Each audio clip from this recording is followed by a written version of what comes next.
than the offensive line. It was funny. You guys talking about football is like Clark listening to me or us talking about baseball. I don't care what people talk about. I'll talk about politics. I'll talk about religion. I'll talk about baseball or football. It's all good. No, he won't. BCG. You know, truthfully, I do try to avoid it, you know, when there's other things to talk about it, because I know it gets you. But sometimes you just can't help it. Can't help it. The boy can't help it. Times you just can't help it. And why don't they run that net here anymore? When Brent confronted that individual several times. Yeah, I don't know. I think we should stand our ground down there, but there's been other developments that I don't know about. But yeah, pretty clear down there. Well, go down there. Well, I don't know why. I was up on 3885 talking to Timtron, and all of you showed up. So that's your doing, not mine. You like the magnet? Oh well, you are a magnet, Clark. Fly paper. And meanwhile, he got the monotooth net in the background. Yeah, if we went down to 3873, I wouldn't have to talk about what I just heard. High Youse. Yeah, but you do have the guys down south on 75. And the big hot dog. I just heard that too. The big hot dog. I gotta go to the airport in a little bit, pick my kid up. My son's gonna be coming back in today, so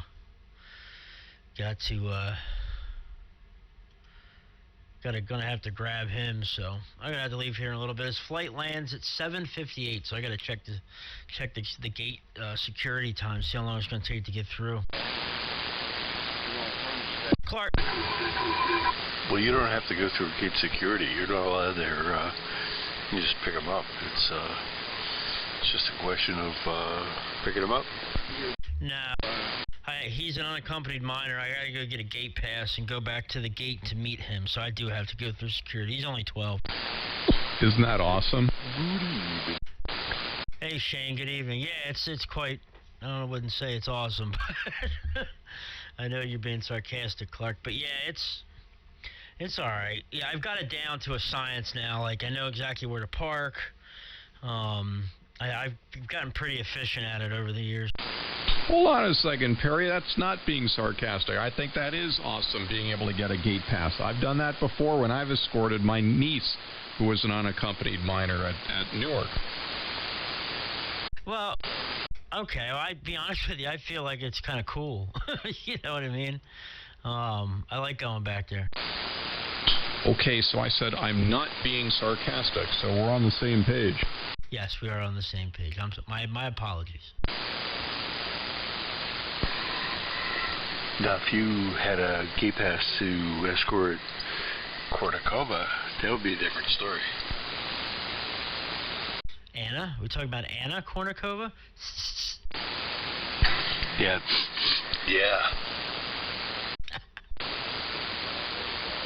Man, she was like the thing for a while. What was it, that late 90s, early 2000s? Is that what it was? Yeah, something like that. Man.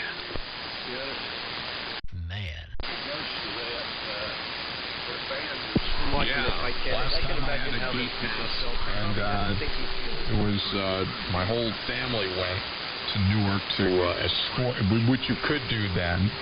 And all the kids, they were all in like the around 10, 11, 12 and stuff.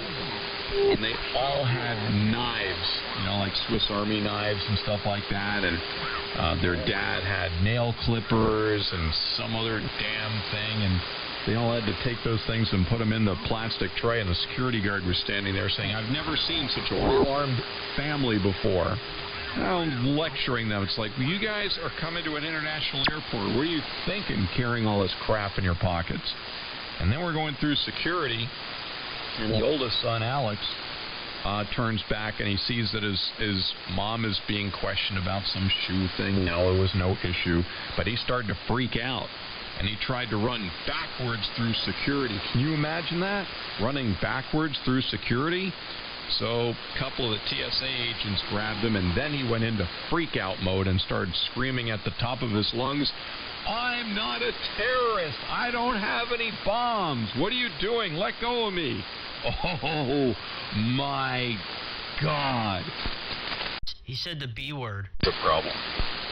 Oh, man, that got everybody over with guns drawn. I had to grab him, and the security, the sergeant came over, and she's having a fit. And I'm trying to say, it's okay, it's because of his mom. He's my nephew. I'm a pilot. I get it. Don't worry about it. I'll take responsibility for him. Alex, shut the, And she's like waving her flashlight in my face saying, "You better make sure this kid doesn't act out. We can't have any more outbursts like that." I'm like, yeah, no kidding. So yes, Alex and I had a real heart-to-heart talk about what you can and can never say at an airport. N1 BCG. But the biggest problem with that is that was the distraction. And there's all kinds of other shit that got gone on at that point. What'd you say, Rob? Clark, what about the flight you went on with your friend Bob over to the Netherlands, and he was asking the person there about buying a balloon, and it sounded like bombs. Oh my God! It's our first day at Amsterdam Airport, and I'm with two friends, and one guy goes, "Hey, I saw a gift shop somewhere around here, and I want to go and get a souvenir for a friend of mine whose young son is going to be like turning 5." And I said, "Well, what are you looking to get?" He goes, "Well, they have those like balloon planes. You know those things? They're like a balloon, but they're painted like a balloon, but you blow them up and then they hang like from the ceiling and stuff." I'm like, "I don't know. Go ask the lady over there by the information desk." So he gets in line, and I'm waiting with my other friend. We're like 8 feet away, and he pulls up to he gets up to the window, and she talks through the glass, through the microphone like at a bank. She goes, "Can I help you, sir?" And he looks at her and he goes, "Hi, I'm trying to find out where I can find a blow-up plane." And all of a sudden, both my friend and I watching this are like, "What did he say?" And her eyes get all bugged out, and she leans towards the mic and she goes, "I'm sorry, sir, what? What is it you're looking for?" He goes, "A blow-up plane. I want a blow-up plane." And he's moving his hands, gesturing like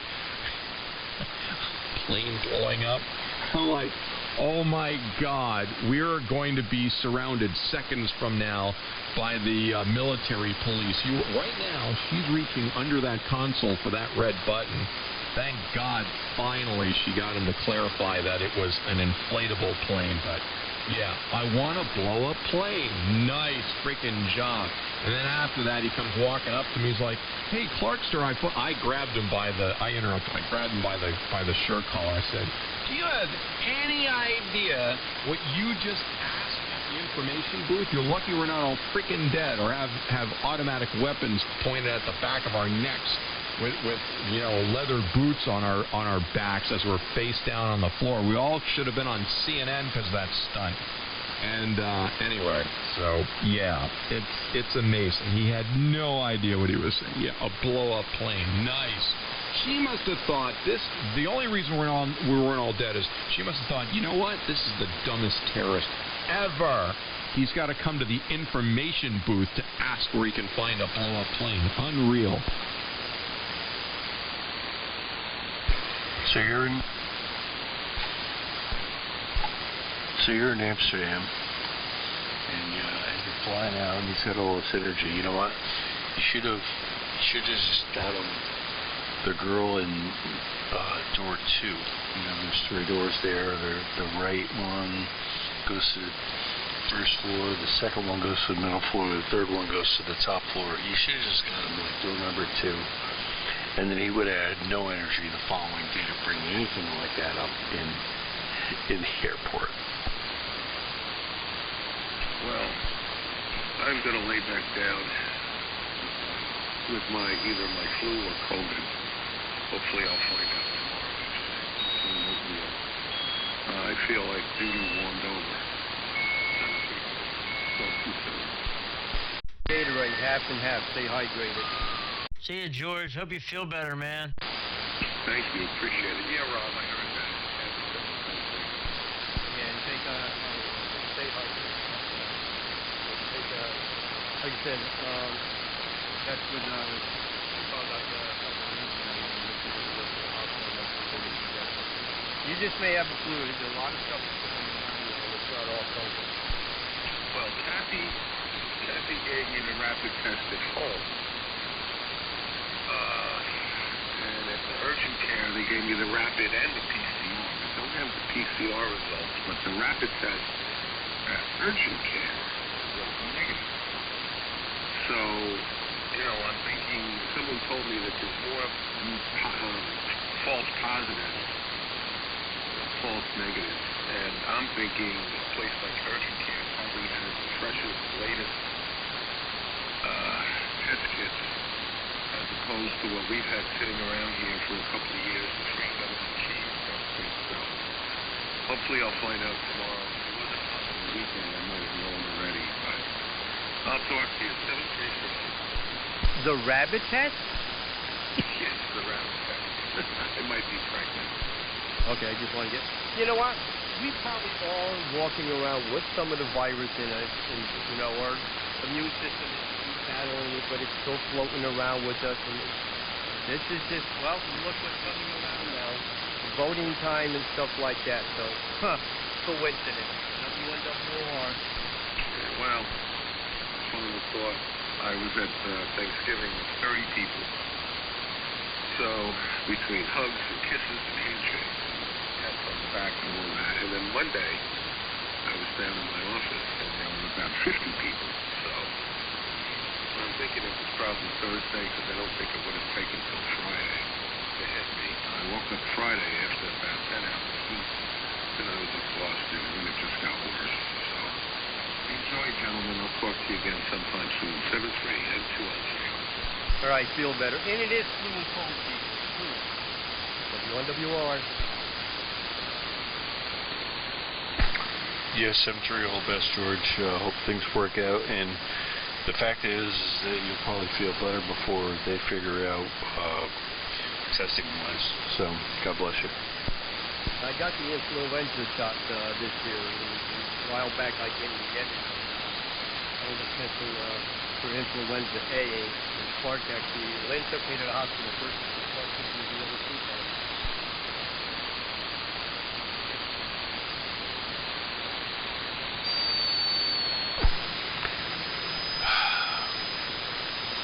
Anyway, good times. Hey, I got to go to the bar for lunch today. My wife was up this morning. She was doing wash and stuff, and the Steelers game was on at 1, and she just wasn't into Joan brunch today. So anyway, I went uptown, up here, and come home at a couple of Bloody Marys and some sausage, eggs, and bacon, heart attack stuff, which was fantastic. And come home, and then the Steelers won, so I'm here now. But good times.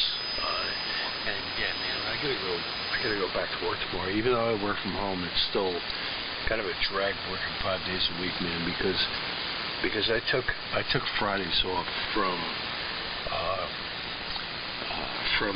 July through October, through the end of October.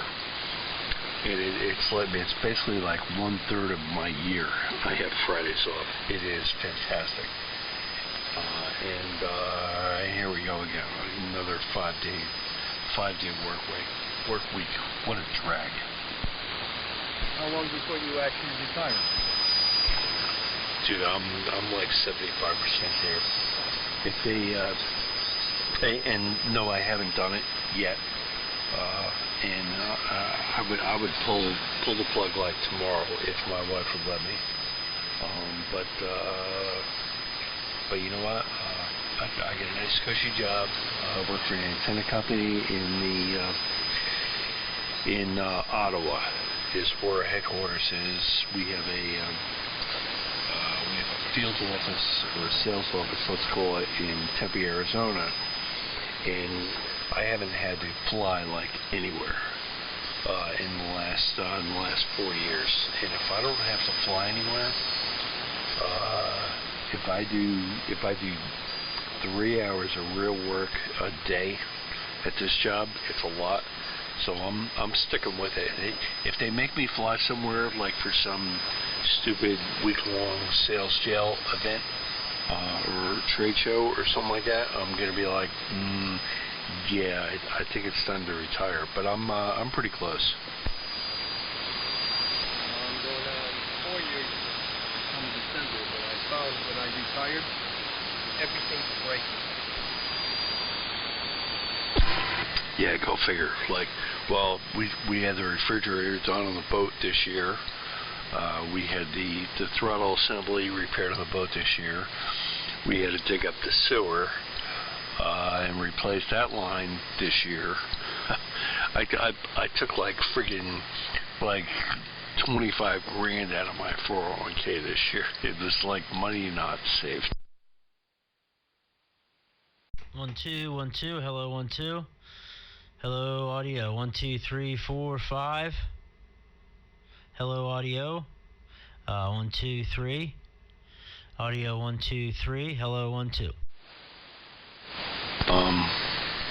And the black the my whole lunch, I was like, what happened here? 4 Bloody Marys. I had eggs over and sausage and bacon and stuff. Anyway, but yeah, I have not had the mix that you were talking about yet, and I thought you were going to send that to me. Maybe you did, and I didn't see it, or I don't remember. It's maybe one of the above. Is my audio louder? Is this better? It sounds fine. I hear you. Okay. Yeah, I told you. I just used V8 juice mixed with some gold horseradish and that 65 sauce in there. You know, depending if I'm making a whole, like a quart or something, make that quart. Just the V8 juice, and you said, I think you said the other half can't drink spicy. That audio is low. Yeah, I like I like half and half with Clamato. The Clamato adds a different flavor to it. Well, Terry, I never use this on AM. You'll once in a while chop up the K70YY. So still in a resting mode. I got to get around, off my butt to get that fixed. A lot of things going on here at the house. Delaying a lot of things. Yeah, I gotcha. I think you probably have a different audio chain. It's just definitely not how I'm used to hearing. It's at times it's okay, but it's other times it is low. You must be, I don't know if you're a lot stronger to Bob or what, but you're 25/9 here, and you just it's just the average audio isn't there, but it sounds good. I mean, the audio sounds good. I mean, the clarity and all that stuff just, to me, is just a little on the low side, but that's just my opinion. Do what you want with it. I'm an idiot. We all know that, but I do have a decent ear. Yeah, like I said, also I changed some of the audio chamber, and I just haven't set the set on. I don't think this is any better.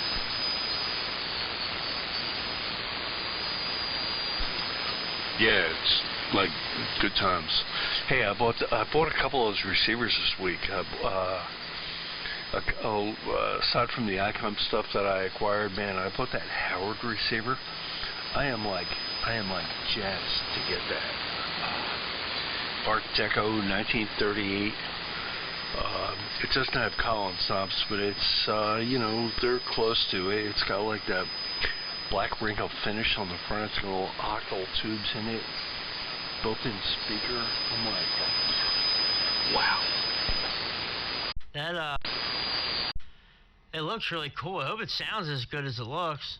And when are you supposed to get it? Did he ship it yet? No, the shipping looks like I'm going to get it Friday. I don't even know what this thing weighs. It looks like metal.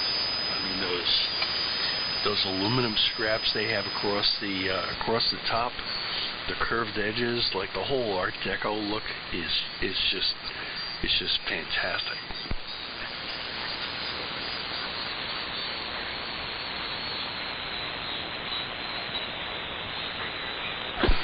Okay, we'll see where it goes. And I bought an R390A this week. I saw this thing on eBay, and I mentioned it on Bear's Hayboat channel. And anyway, I ended up throwing a bid in for like $500 for it. Man, Motorola made. The front of it looks really nice. I gotta do a little paint on a couple of the knobs, but dude, I need it in R390A here, like a hold head. And it was like, I already have 3 R389 or 388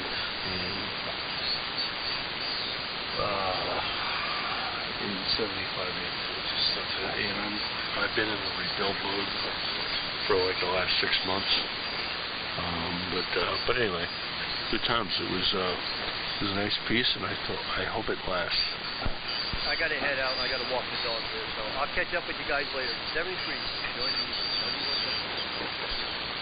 Yeah, later, Rob. Good to hear you, man. Don't be a stranger. I know you get on sideband a lot now, but come back to AM. Oh, I will. Like I said, I was talking to Clark. Hopefully this coming week there, sometime play with the K7DYY back there on WNWR. Texas State. Hey, 73 all the best, Rob. Hey, K7DYY, man. I have 3 of those here. I have 2 of the. What do I have now? I have one 160/80. I have one 80/40. Is the second one 80/40? I think, if I remember right. It's in the other room. But anyway, I got 3 of those here, and still have to hook up, dude. With all the 75/84s that I have here, just distracted me. And yes, I have 3 of those here. So we'll see how things go. Whiskey 2 Echo November, and that was when I was going to rip out the second 4-foot rack for ceiling, so I could access it behind and do the rolling wheels, which I bought that rack last year, and that's where the K7DYY is going into, is the rolling rack now. What's the reason you have 2 80/40? I don't know, good deals. Well, thinking of what one going. Not that I'm that much. The times I get on, there's not really too much people on 40 there. It may be a thought. Yeah, I got you. I want to say the second one was doing 40. I'm just saying that I bought the rolling rack. Rolling in rack. It's like like a 3-foot rack. I got a 4-foot ceiling in this room, and I did remove the rack shelves, the rack rails, in order to do the slide in. And the DYY rigs were going in there with either the Raycal 6790 or 75/83 or one of the R388s, or now that I'm owning a R390, maybe I do that. I don't know yet, but I was also planning on putting a Valiant on top of the whole rack assembly going in to free up about 24 inches of desk space. But anyway, we'll see how it goes. It's all work in progress. And this is Whiskey 2 Echo November Yankee, in case KB2IXT is listening. Man, you got all that gear over there. All I ever hear you on is the Flex. I know you got a ton of gear, man. Should you use it? Hook up one of them K7 DIYs and one of them old receivers. Got all them Collins filters and all them old Collins receivers. I don't know if that's... I thought you had other 390As as well. It would be really cool to hear you on one of those, man. And hear you on something old, like hear you on a Viking 2 or something like that.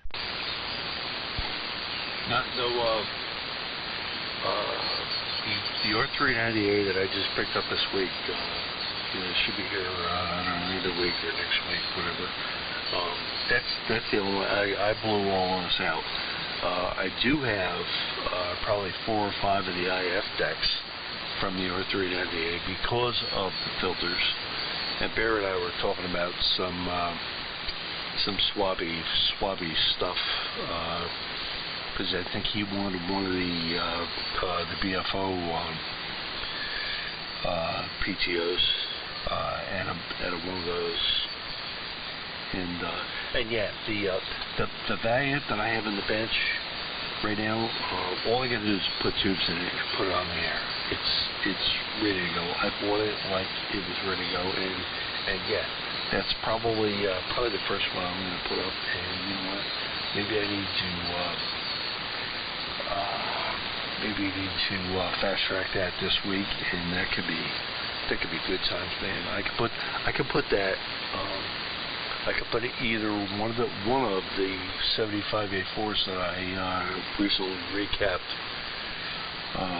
Yeah, I could do that. I could put that 75A4 on top of the Valiant, and I could do that this week.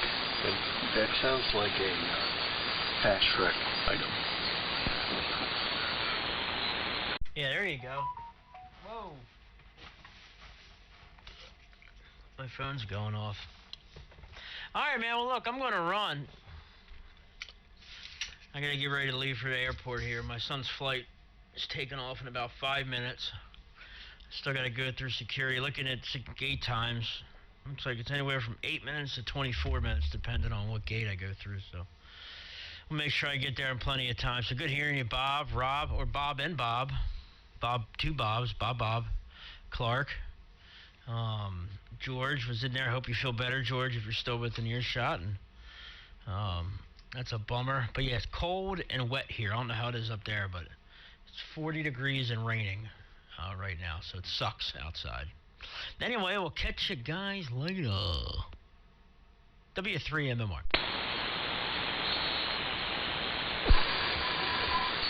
Yeah, good times. Hey, you know the deal, FlightAware.com, that app on your phone.